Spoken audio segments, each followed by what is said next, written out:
Welcome everyone to the free training with JFF around purchasing a home. We're so excited that you have this goal in the first place and you're confiding in us and trusting in us for that direction and expert clarity, because this is an incredible goal for you and your family to have for several different reasons, whether it's your first home, your second home, your 10th home, or that beach house that we're hoping that you're going to invite us over for some cookouts on the water once you accomplish it. With that said, the process doesn't get any easier. It's a very complex process that has a lot of moving pieces that we want to be able to provide clarity and direction for you on to empower you to feel comfortable with the process as much as possible, and then also provide clarity to you on how and when you can buy your next house. Because a lot of times the stress that people have with the home purchase process is they have no idea how and when they're going to be able to make this goal happen. What we'll show you at the end is this analysis that we have created for our clients that we dump their information into, and it spits us out that how and that when. It's going to massively decrease your stress and anxiety because it's going to give you that light at the end of the tunnel with a path to run on and know that you're on track to achieving probably one of your biggest financial goals ever. We want you to provide this new family space for you and your family because you can't put a price tag on having a place that you can call home. And we're so happy to be a part of this process. We're going to teach you every facet that goes into it, whether it's from finding a mortgage lender to a real estate agent, understanding your mortgage to down payments, different types of loans, and so much more. So we want to get you guys into it. So we're going to dive into the training, teach you all of these things. And if you have any questions along the way, we give you several different types of directions on how to reach out to us. Ask as many questions as you possibly can. And I'll even take personal one-on-ones with each and every single one of you to make sure that we are getting all of your questions answered, and then we implement these teachings and these methodologies into your life and get you these results and get you a place to call home. See you guys on the inside.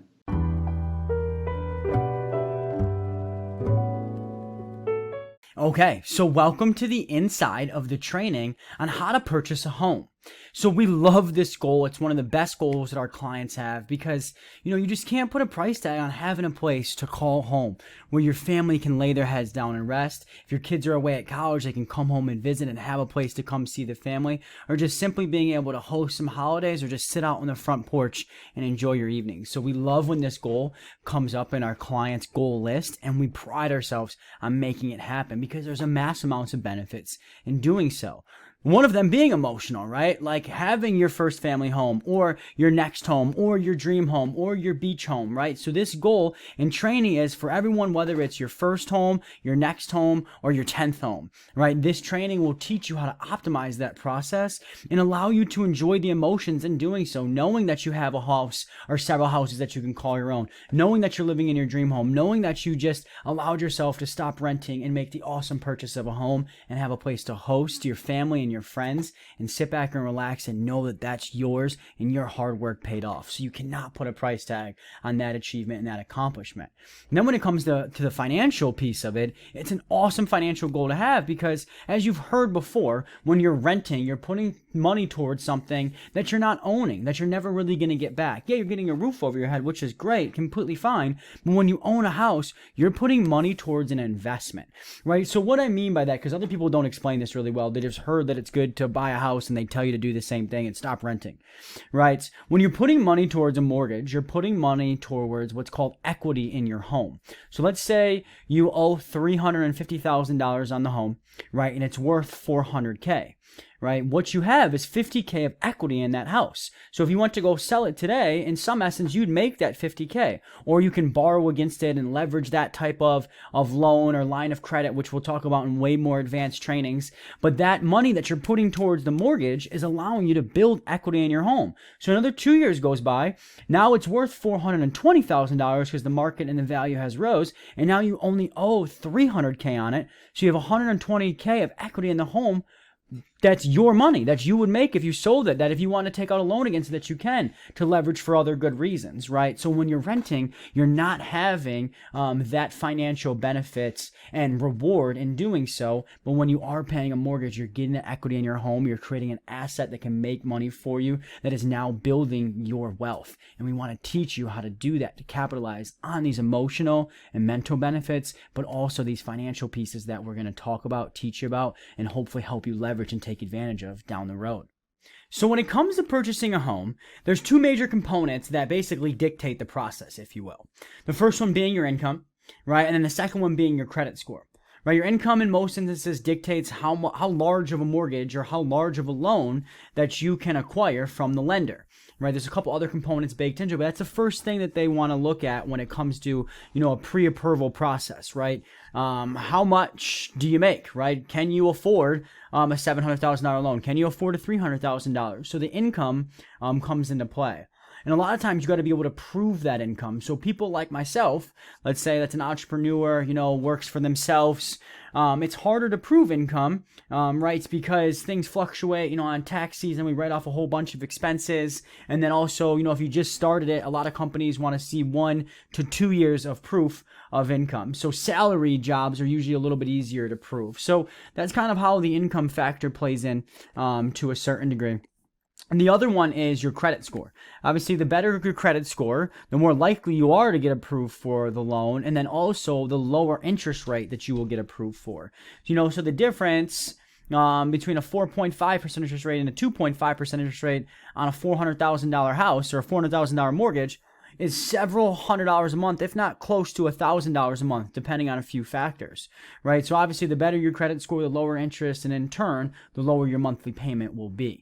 So then what comes from there is your debt to income ratio, right? So let's say you're making $6,000 a month, right? You then spend $2,000 a month. From there comes out a debt to income ratio, which is a percentage, right? So your debts, between your car payment, this new mortgage, a couple of the credit cards you have, and your student loans, are what they're looking at for your debt amount.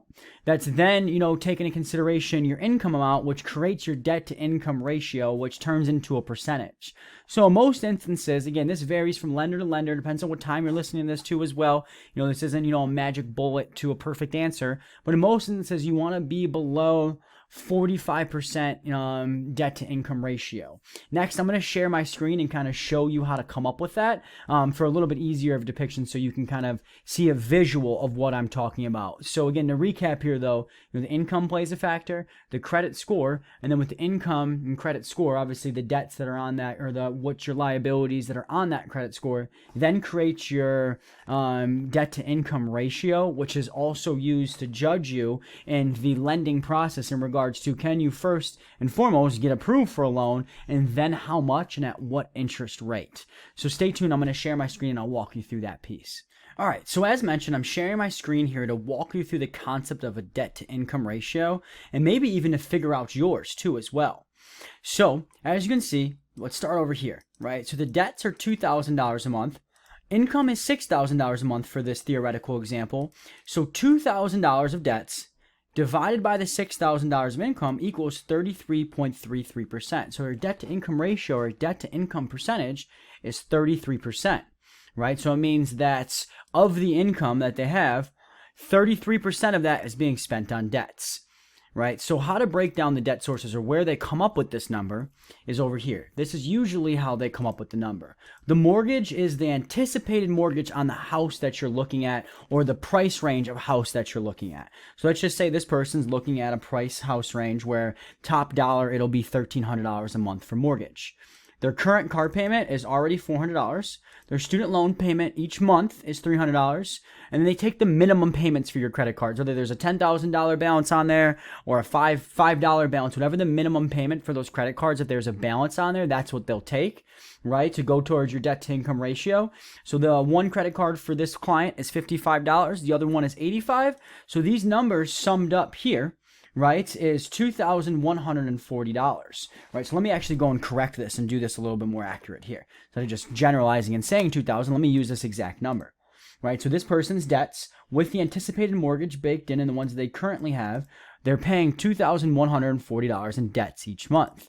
So we bring that number over here, divide this number by the income, and you get your debt to income ratio or percentage, which for this person, to be more specific, is 35.67%. And as a rule of thumb, as mentioned before, right, you would like to stay underneath 45%. It's usually just a good look when you're going to get a mortgage, and a lot of lenders like that. But again, it could vary from lender to lender. Some lender maybe say 60s Fine, you might find another lender who's really tight and say under 30, right? But for right here, if I'm looking at this as a lender, it's like, okay, they're making $6,000 a month, right? The mortgage, even with the mortgage baked in, they still got close to $4,000 left over each month. The debt to income ratio is 35%, right? It looks like that they're a credible borrower, or that they're a viable borrower for this type of mortgage and loan.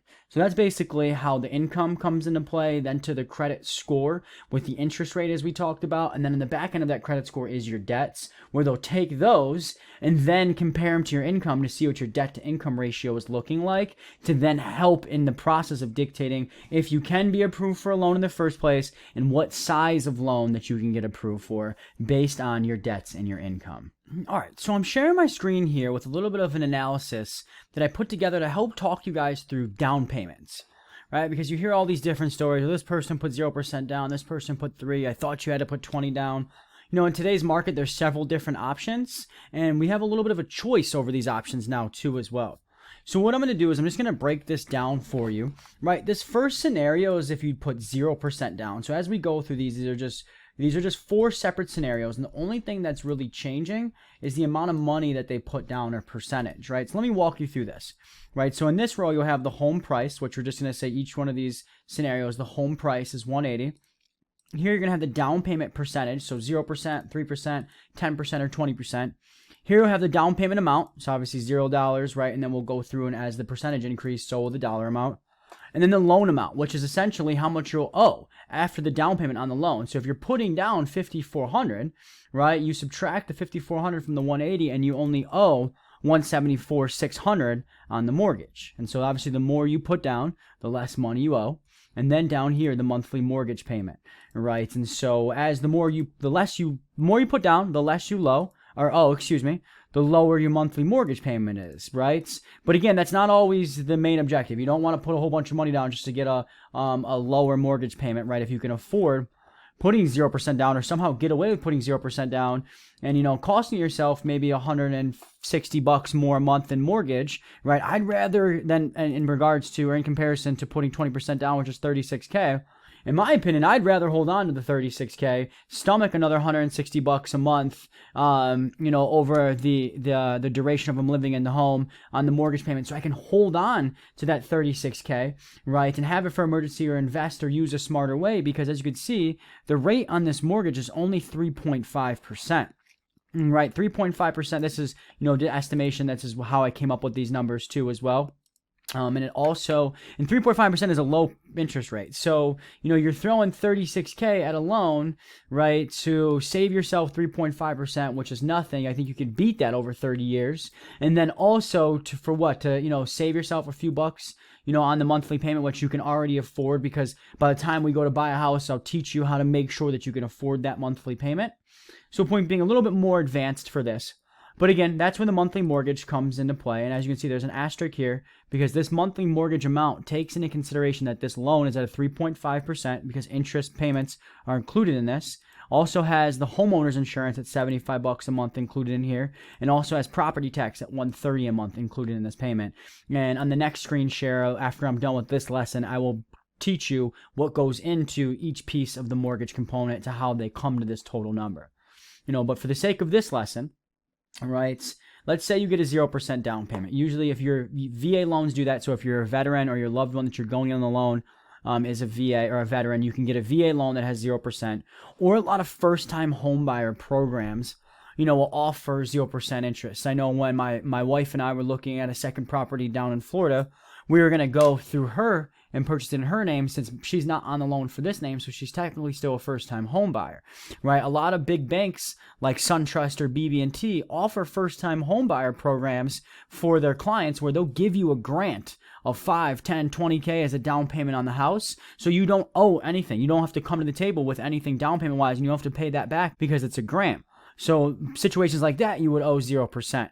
Right, there's several scenarios, but just to keep it simple, a lot of big banks and states too as well offer these first-time home buyer programs or VA loans. So there's something to look into if you qualify for either of those demographics. Right, so then obviously the down payment percentage is 0. you only owe $0 for the down payment, and so the loan amount will be $180, and your mortgage payment at this scenario with these things taken into consideration will be $1,013 a month. Then you get into scenario 2 where you're putting 3% down. So there are a lot of first-time home buyer programs. If you can't get one of those grants through the bank or through the state, you can do particular FHA loans or conventional loans that have you put down 3 to 3.5% if you're a first-time home buyer. Right, and so 3% of a $180,000 home is $5,400, right? And then you take that out of the home price, and you owe $174,600, which gets you down to a mortgage payment of $989.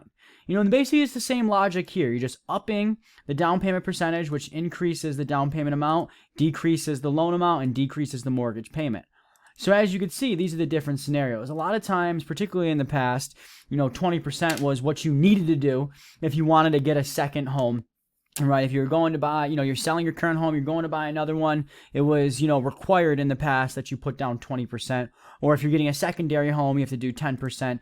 These days, right now I'm recording this in June 2021, right? These days where the market's at, and then also where the economy's at, there's different options now where you can put down what you want depending on what lender you're working with, depending on what your credit score. So there's a bunch of different variables where it's not, you have to put down 20%, right? So I strongly recommend that you weigh those options, right? And really go toward, only put down more money if you have to. So you're putting down more money in a lot of instances, like we talked about last time, right, to help with your debt to income ratio. So if you can't afford a $1,300 mortgage payment because it doesn't fit in your debt to income ratio, right, then you may have to put money down to get the mortgage payment to be cheaper, right, because the loan amount's less because you put more money down, and in return the mortgage payment's cheaper, right? Then that will be able to fit into your debt to income ratio and allow you to get approved for this loan and buy this home, right? So with that said, I'll talk to you about the importance of finding a quality real estate agent and finding a quality mortgage lender to talk you through these things, to understand how much you need to put down, understand what type of house to be looking at, understand, how much money you may make off the sale if you do have a house right now. And all of those components will be very helpful when you find a trustworthy and quality mortgage lender and real estate agent, which we'll talk about in a second. But first, I just want to break down what a mortgage payment looks like. All right, so this is what the components that go into a mortgage payment that equal. We'll just basically go off this scenario here. That equal that $1,013, right? So the principal and interest. Principal is just what you owe on that actual loan amount, right? And then the interest is that 3.5% interest that you're getting charged for the loan, right? So that's what your principal and interest is for this scenario, right? For the $180,000 value home, right, that you're putting 0% down on with 3.5% interest. Homeowners insurance, you always gotta have homeowners insurance. We're just guesstimating that a scenario like this would be $75 a month. It's always gonna vary, so you'll have to figure that out as you're going through the process. Property tax, again, is gonna vary by property and by location, but we're saying this scenario is $130. And then two other components that play into this that we didn't include in here for the essence of simplicity, to be able to teach this from a more simplistic depiction, right, is HOA fees. So the neighborhood I live in, it's $42 a month, right, that we got to pay in HOA fees. And then a lot of times if you don't put 20% down on a house, you have to pay mortgage insurance, which is usually for the first 11 years. Again, a quality mortgage lender and real estate agent will talk you through this. But let me just give you a realistic scenario here then. So let's just say the $42 a month on the HOA fees that you got to pay each month, and then the mortgage insurance because you didn't put 20% down. Again, this varies based on case. Well, I just say this one's $130 that you got to pay. It's basically saying you're less of a trustworthy borrower because you didn't put any money down. Like you didn't. It's none of the money that you put up was yours, or you didn't. You're borrowing all of the bank's money with no proof that you have your own money in the bank or were able to save. So it makes you look like a less trustworthy borrower. So in that case, it makes you more, significantly higher chance of, they say, significantly higher of a chance of defaulting on your mortgage or not being able to make that payment. So they make you purchase mortgage insurance. So if you do default on your payments, you're not as trustworthy of a borrower from not putting down that 20%. This insurance covers the lender, whether that's the bank or somebody else who gave you the loan on the mortgage. right? So that's what that'll be baked in, and then you're looking at, $1,185 all in with all of these components. So again, your mortgage payments has all of these facets included in it, and that's the monthly payment that you're making in totality each month. Again, I hope this is helpful. It's just giving you a general theoretical example. A lot of these variables can change, right? Like about how much money you need to put down, right? The amount that you're putting down. Obviously, if the loan grows, right? I mean, if the home value grows, let's say it goes to the $250,000, obviously 3% of $250,000 is a lot less, or a lot more, than 3% of $180,000, right? So then, I forgot a zero here. So then that grows from there. So a lot of these variables, will waver depending on your situation. But with that said, that's the importance of finding a quality and trustworthy mortgage lender and real estate agent, which I'm going to talk to you about in the next little snippet when I get away from this screen share. Okay, so let's talk about the need and the difference between a mortgage lender and a real estate agent. Everything that we just went through, again, that's why the home purchase process is a little scary, and it's a little complex because there's so many pieces to the puzzle. So I hope with what we've talked about so far, and I got some other things to teach you guys too as well, I just want to take a break here to talk about the mortgage lender and the real estate agent, so you know that there's actually people out there that will help you with those moving components, and then us too as well, who help you congregate all of it and figure out that how and the when that's best for you, which we'll show a little bit, right? So a quality mortgage lender is going to talk you through that loan process, right? So they're the ones you're getting the loan from. Right. So a lot of times, there's companies out there, though, that will give you the loan and then sell it on the back end to a bigger bank. But for terms of simplicity, let's talk about companies that like SunTrust, Chase Bank, Bank of America, big companies like that actually sell you the loan and house it and keep it for the duration of the 30 years. So let's just say you're going through a bank like SunTrust. Right, they're giving you the loan. They're the ones that are going to run your credit, that are going to run your income, ask you for all the documentation, do your debt to income ratio, and figure out, how much house you could probably afford and in a ballpark of what their interest rate's going to be. Right, then, you get a pre-approved letter. You're pre-approved for a $400,000 home. Right, but point being is that's who's going to lend you the money. Right, who's lending you that money and who you're paying your mortgage payment back to. It's that person. That SunTrust lended you the $400,000 mortgage to go buy the house. Now you have to pay them back each month with interest. That 3.5% interest rate, again, going to be changed from case to case for everybody based on a few variables, which again they'll talk you through. From there, when you find a listing on a house, say you find a listing, on a $400,000 house, you're going to be working with a lender, someone at SunTrust Bank that specifically does mortgage lending, right? And then you'll send them the listing, they'll go through it. They'll find those property taxes for you, like some of those components that ran there. They'll find if there's an HOA fee. They'll see what an estimate of what the homeowner's insurance would be. All of those facets that go into that mortgage payment, they'll figure out for you. Then they'll give that back to you for one. Are you comfortable with that monthly payment? Right, which we'll talk to you about later about how to make sure that you're okay with those payments. And then for two, they'll give you the okay of whether it fits in your debt to income ratio or not. So having someone that's trustworthy to do that, right, is very important because obviously, they're working for a big company. They're mostly all trustworthy for the most part. But, when you're working for a bigger company like that, some people with smaller companies, they throw in these back-end fees on you. They change the verbiage on some of the financial documents, which confused me in the first place. They'll charge you some upfront fees to some things. But when you work with a credible lender, like a big bank or, big lender names, like, let's say if you're not working with a bank, you're working with a company like Wyndham Capital, where we have connections with, or we can connect you guys with, they waive all your fees. None of that shiesty stuff happens. So you can trust them in that entire process. Well, when it comes to that, because it's confused, those numbers even confuse me, right? Those documents confuse me. So having someone that's trustworthy that you can trust with those numbers, to lay them out correctly, have your best interest in mind, and walk you through it is very helpful. And then also someone that's expert, because that's a very complex process, right? Mortgage lending can be tough. There's a lot of documentation that goes into it, a lot of underwriting, a lot of number crunching, a lot of things that they're going to need to tell you that what you're going to have to come up with down payment wise and bring to closing, right? So since it's so complex and such a hard process, you want to make sure that you're with somebody that's trustworthy and expert at that. So to wrap that up, mortgage lender is just something that you're getting the loan from, that's giving the loan, and that's who you're paying your mortgage back to, separate from a real estate agent.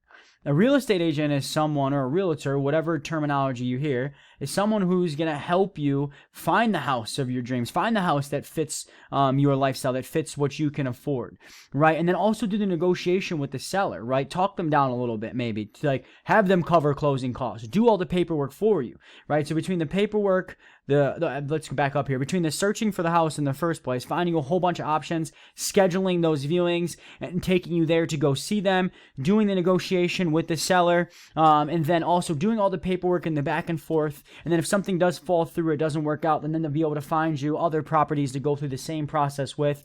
It is well worth having a realtor. There's no benefits of not using a realtor and going on your own. You're going to make this process a whole lot harder, right? And we also have connections there too as well.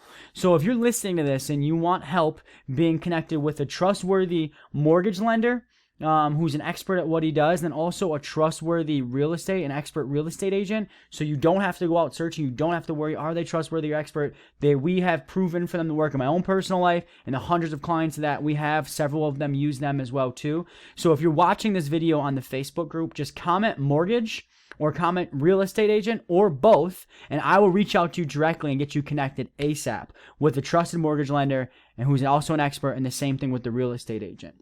And then with that in general, if you're liking everything that you're hearing in general, right, and you want to talk deeper, not just to get connected with a mortgage lender or a real estate agent, you want to talk deeper about this to, see how we can help you do this in your life, implement this, ask any questions that you possibly can have, please comment on this post, foundations, right? Or if you're getting this via email, as well, you could comment, you can email us back saying you want connections with the mortgage lender or the real estate agent, or just saying that you want a one-on-one with me, right? If you want that, I promise you, I'll get you on my books ASAP. I'll give you a free one-on-one. I'll answer any questions that you possibly have and see what we can do, what we can do to help you make this dream of buying a house become a reality. With that said, I got a few more things I want to show you guys. We're going to go back to the screen share.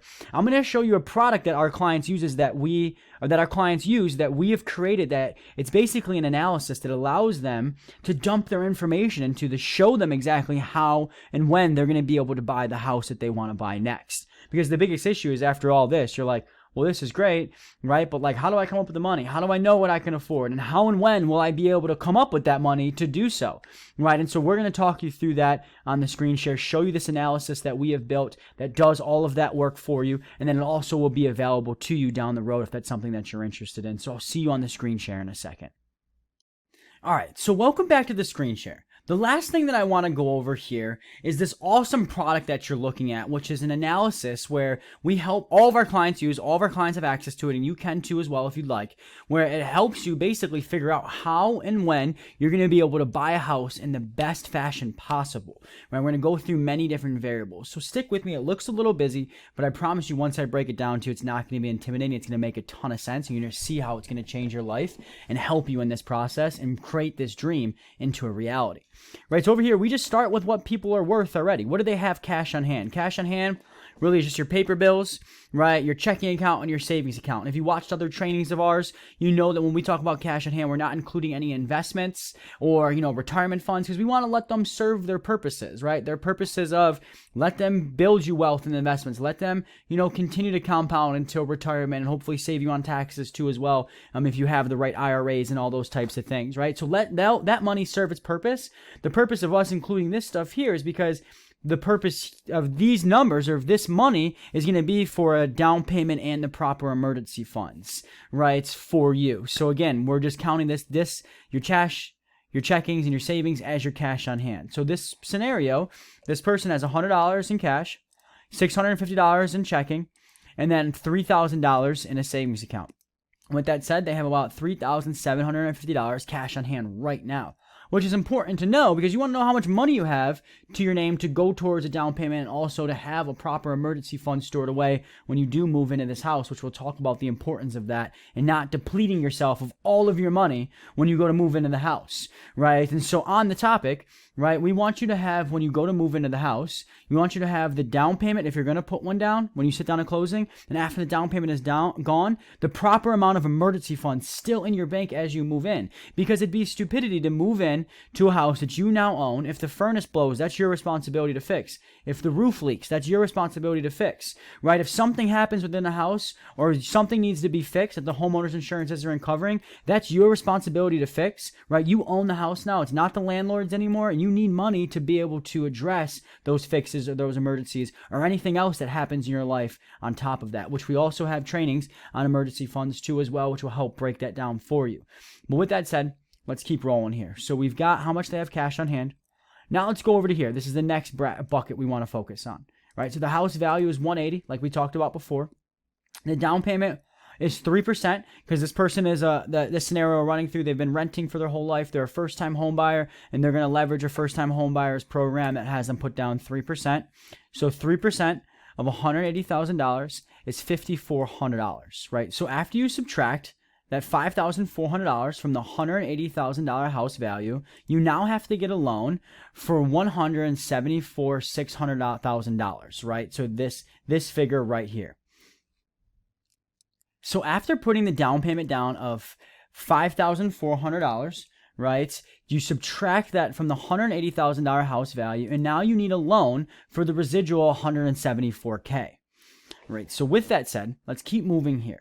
So, as mentioned, you need to have the proper emergency funds in your bank after you move in, after you put the down payment down to your name, right? You're not depleting yourself at closing, where you don't have a dollar to your name, but now you own this big house. You have this liability where you got to pay that mortgage, or it's going to, you don't want to default on that and ruin your credit score and really mess up your financial situation, right? So you need emergency funds and the down payment on the house when you go to sit down at closing for the house. So with this person, in past trainings, we figured out that this scenario, they need $9,200 in emergency funds set aside to have the proper amount of emergency funds for them and their family. This is something that you're interested in. We do other trainings on this too as well to help you come up with this number and give you the tools to do that as well, right? So for this scenario, we say $9,200. They need the down payment of the $5,400, which is coming from up here. So when they go to sit down at closing, they need $14,600, right? Which is these two numbers added together, right? Then we go to how much they currently have. They already have this amount that we talked about over here, right? So that means that they're $10,850 short of that goal. So you're like, well, obviously, if I don't even have enough for the down payment, let alone this total amount that I need to have to do it the smart way, to do it the right way, to have the emergency funds and the down payment. So where the heck is this $10,850 coming from, and when will I have it by? Right? That stresses people out. That's called subjectivity. I have no idea how or when I'm going to be able to buy a house. What we're doing in this analysis is showing you the how and the when. So another great product and training that we do is we give our clients custom budgets. So the budget will show you that, let's just say theoretically, you make $5,000 a month, you spend $4,000 a month, you're going to profit or have left over $1,000. So with this person's particular custom budget, we went through each month and we figured out how much they are going to profit each month.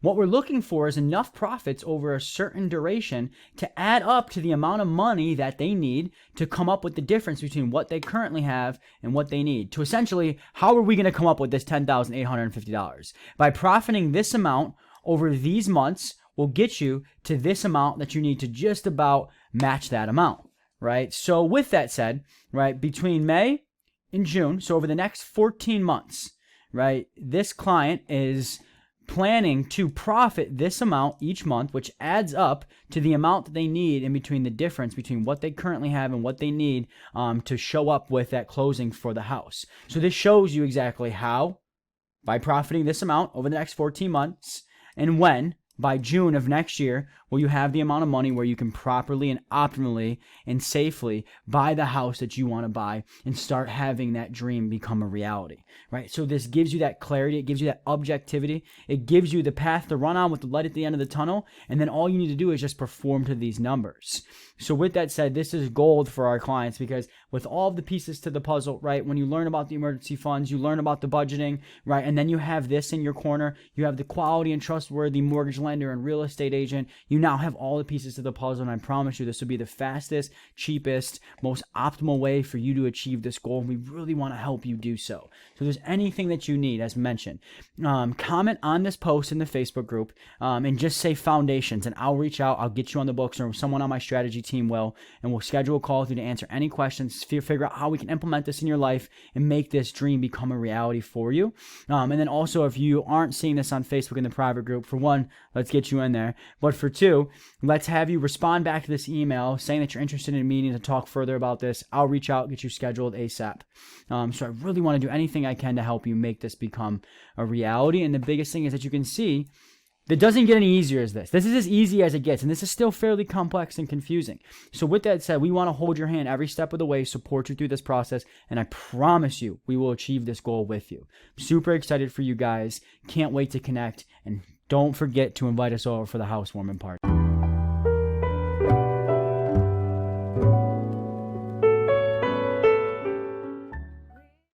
If you have any questions about this, because it is a very complex topic, I will take any phone calls I need to take with you. Email me, DM me, comment on this, reach out. I'll do anything I possibly can to help, because I'm a true believer in this goal, and I'm a true believer to giving you and your family a safe haven to relax at, build memories with, and love each other through. We love you guys, and we want the best for you. So please, let's get this purchase. If any questions, reach out. We can't wait to see these results. Make sure to invite us over for that housewarming party, and we'll see you guys on the inside.